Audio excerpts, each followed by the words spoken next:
Hello, welcome to Tech Corner hosted by Nude Computer Guys. My name is Alex and today I'm going to walk you through how to make 3D text using Affinity Photo. For those of you that aren't familiar with Affinity Photo, it's basically an alternative to Photoshop. The benefit of Affinity Photo versus Photoshop is there's no monthly subscription. So you basically pay for the version. They've only had 2 versions and they've been out for probably over 5+ years. So they don't update their versions that often.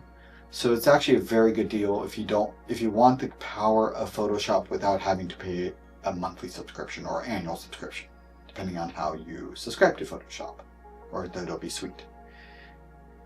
So in order to get Affinity Photo installed on your device, the first thing you're going to want to do is on either your PC, your iOS device.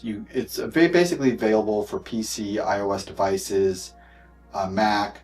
I don't know whether or not it's available for Android devices. It might be, but it might not be. But what you can do is go ahead and go to your App Store. And then what you're going to want to do is search for Affinity Photo.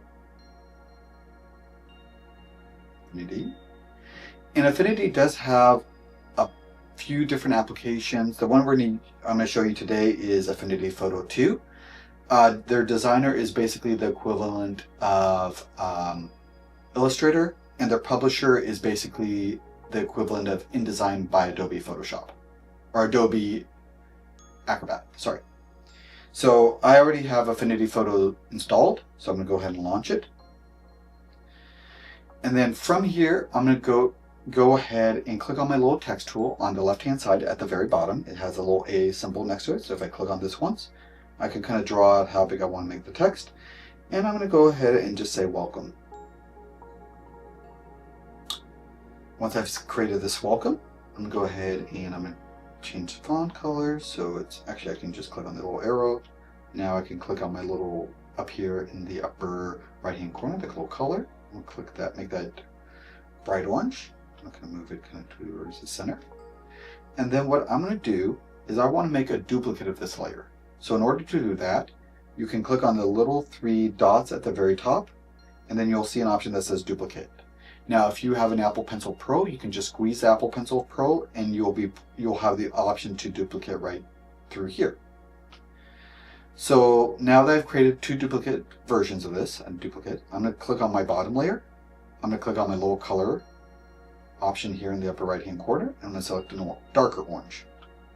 That's converted that. So now that I've made it darker, I'm going to go back to my layer and I'm going to kind of zoom in here and I'm going to push the other layer a little bit over.